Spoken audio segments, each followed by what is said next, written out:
Hello once again, everybody. Welcome to the SMU AthleTechCompliance webinar. I am your host, Rob Hoyer, and this month we are going to be demonstrating the use of DocuSign. You may have heard of DocuSign. It is an electronic document delivery service that allows for legally binding signatures on documents. Well, what legally binding documents might a lot of us be sending out in the next month and a half or so? That's right, we're getting ready for national letters of intent, and we have been using DocuSign to get NLIs signed for the last couple of years, and it's worked really well. And so we thought it would be good to take the opportunity to share what we've learned with you in case you have been wrestling with the idea of implementing it on your campus.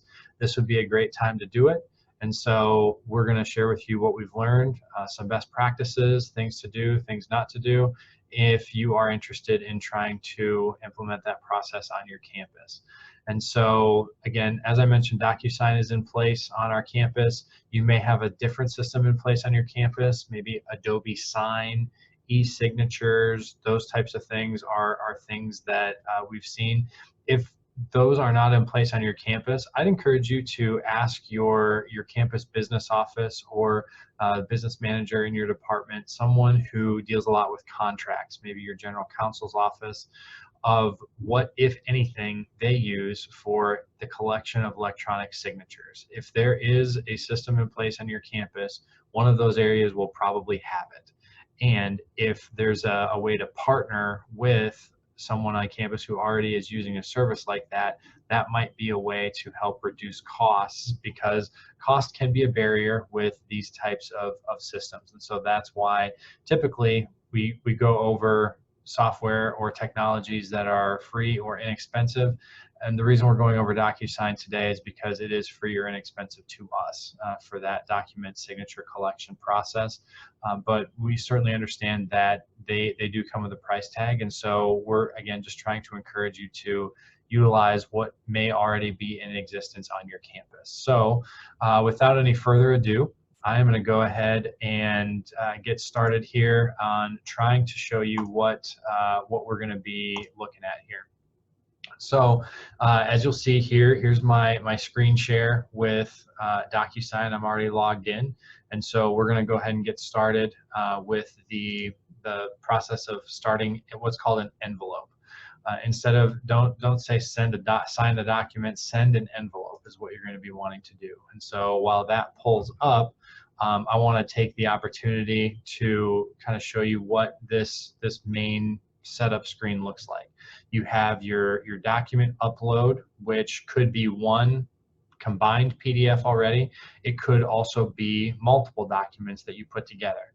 For example, we have a financial aid agreement that gets signed in one area of campus. We have a national letter of intent that we help prepare in our office of campus. Those are going to be different documents, so those could be put in there apart. They don't have to be combined before going in there. You also have the recipients and the message that can be sent. We're going to start with adding documents. And so we're going to start by adding the document of our national letter of intent. And then we are going to go ahead and add the second document. As you see, all it was is just a click and drag from a folder that's already open on the desktop here on my computer.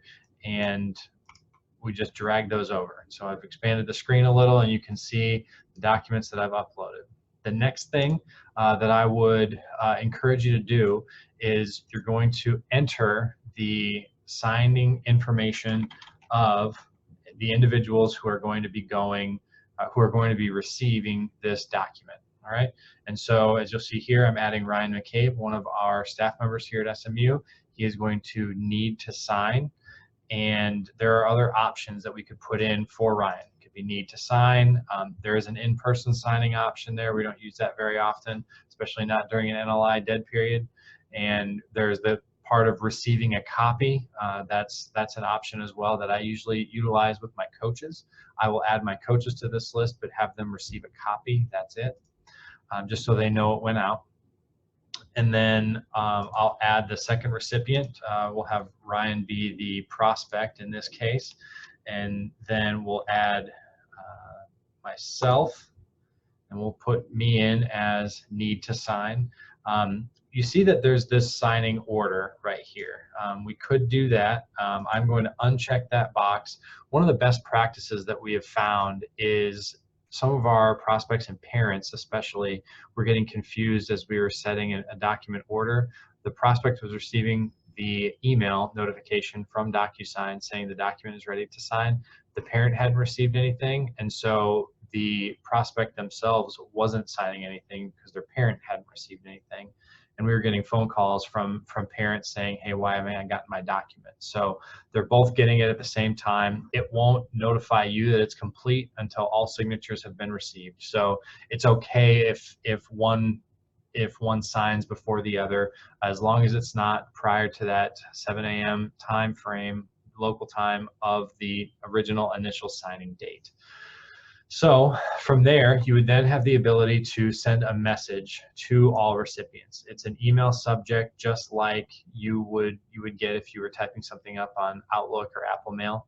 And then here in the email message, we will usually paste a message that has the instructions of how to complete your DocuSign document in it, and as well as contact information for us here at SMU to ask questions if you feel like something goes wrong or doesn't look correctly. And so with that, we will move on. I'm going to move on to the next screen here. As you'll see, here's my fake AthleTechCompliance webinar national letter of intent. I did not use a voided version of the real document because I commit to remaining on Susan Peel's good list. So with Ryan being the prospect, you'll see right here the options for the sign errors are right here. So we'll have Ryan be our prospect.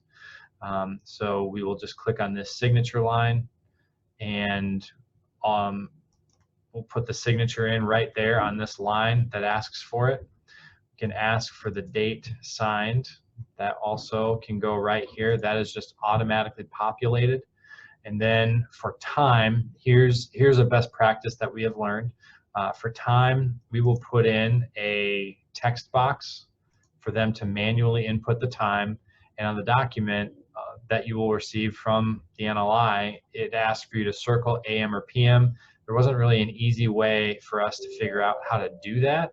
And so what we decided to do was we just created a custom field. I called it NLI AM and PM, and we have inserted that over there.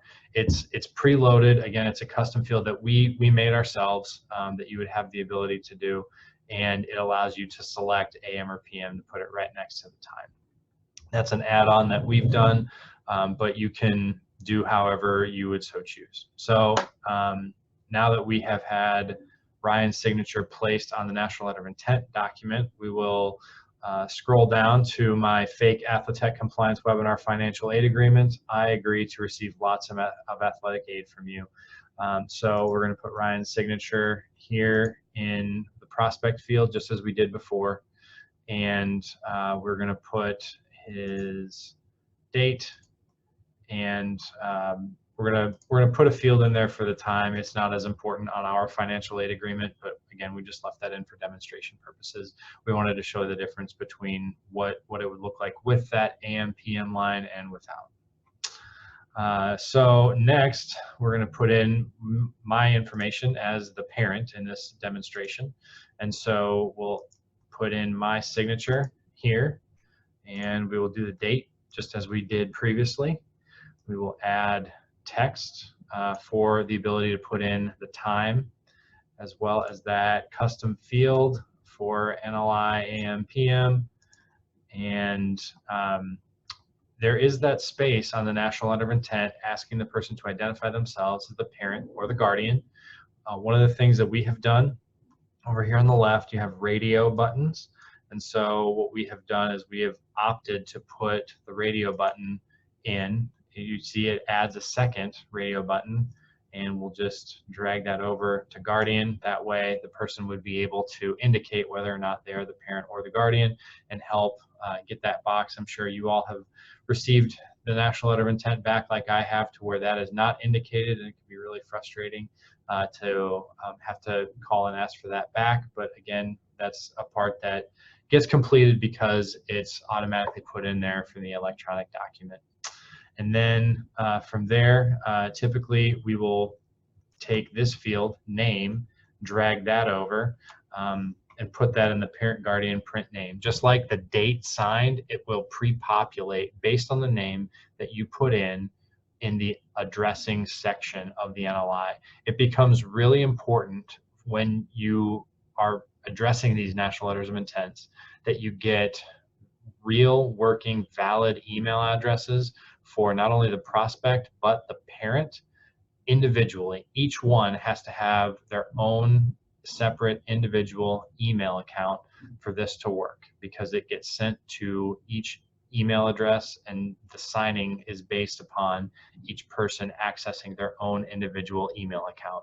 We've seen prospects who their parents will put in johnsonfamily@gmail.com or something like that, and it doesn't work if that's the only email address that is given. Have the prospect use a school address or the parent guardian use a work address, something like that, to where they are separate. So we'll scroll on down here for the signatures on the financial aid agreement. We'll again put in the signature field, the date signed, the text for the time, again, not as important, AM or PM, on our specific financial aid agreement here at SMU. And then we will put the name. We'll not do the radio buttons because our financial aid agreement doesn't ask for it. But again, that is an option that would exist. So with that, you can do the preview of it and see if you have hit everything.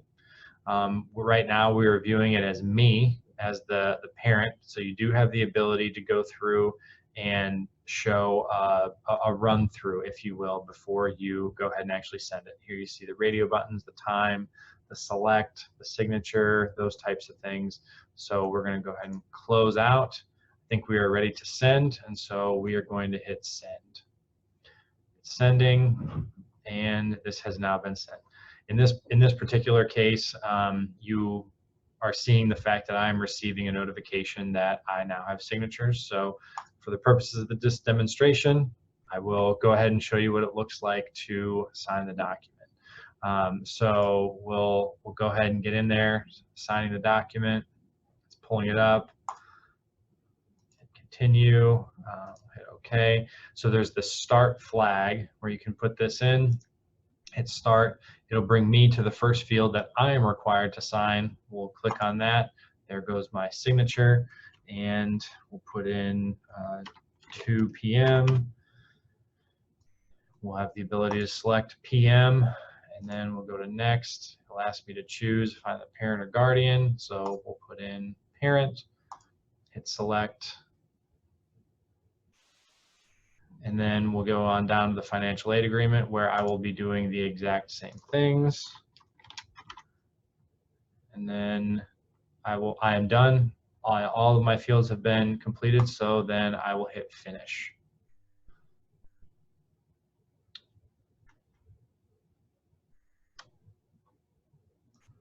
So that is how we take the DocuSign documents and get them ready, prepare them for signing for our prospects.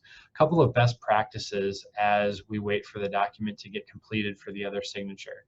If your coaches are worried about possibly having this, the most important document that a prospect will sign for you to commit them to your institution at this point, if you're having some nervous coaches as far as having this be the first time we try this software in our systems, one of the things that we did do was to send a test document that was not binding long before the National Letter of Intent signing period came about. It was to help prepare the prospect and their parent or guardian for what the process looks like, makes them familiar with the software, lets them do a practice run to show what it'll be like on the actual day that their scholarship agreement does arrive, and also confirms that those email addresses work. It confirms that they have access to those email addresses. They can get in there and they can utilize the the software through their inbox, just clicking on the buttons. And so that's one thing that we have done to help get them ready for this type of process. And the other thing, as I mentioned, is as a best practice, we'll always include the head coach as a carbon copy or a CC on that addressing list. So they have the ability to be communicated with, hey, yes, this national letter of intent did go out. You're able to see that, yes, it's with this person, we're waiting on the parent to sign it, this is where we're at. And so it gives more transparency to that process. Again, I would highly encourage you to just not use a workflow. Let the prospect and the parent sign it as they receive it or when they choose to receive it, just because the confusion that we found with the workflow of having the prospect sign it first and then go to the parents were confused why, or some parents were confused as to why they didn't receive a document. And in the workflow, it's not going to get sent to the parent unless the prospect finishes signing his or her national letter of intent. Again, a reminder of why we decided to do this. A few years ago, the National Letter of Intent Office decided to start accepting electronic signatures. And so this was a process that fit in really well, especially if we're trying to contact a prospect halfway around the world who is in a different country. We have had success, a lot of success actually, using this software with people in other countries. And so that might be a good time to use that test document or the practice document, if you will, to get them used to the process and make sure that they know what to expect when it comes time for national letter of intent. So the next thing I want to show you is just what it looks like for a document to be completed. And so we're going to go back into the sharing of our DocuSign document that we have finished. And so let's take a look. So as you'll see, that process has updated. Ryan has signed the document. And so we will now click into what that document looks like.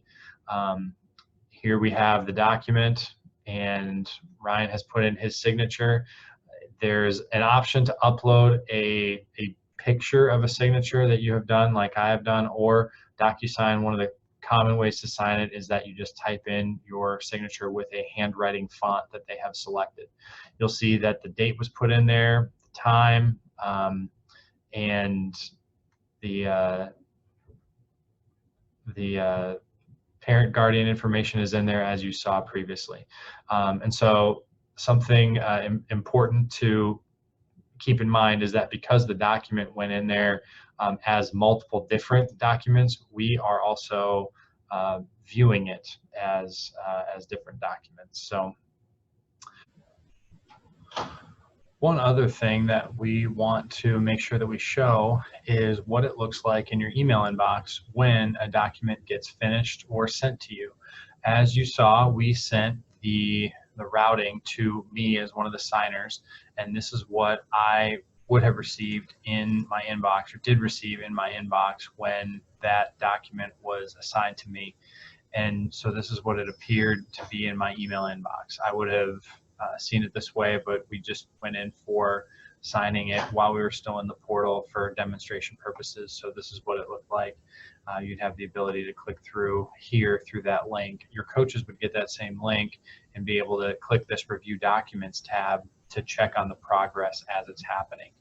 When a document is completed, you get this second email notification showing you that it's completed, for one, and then two, all of the different documents in there, if it was a combination of such, of what that looked like. And so I'm going to open these up and I'm going to share these with you just to make sure you get an idea of what these look like as well. So here's the first document. That's what one of them looks like. I'll share the other one. As you see, both things get taken care of, and then I'll show you the other as we're going here, just to make sure that we have the we have everything that we need.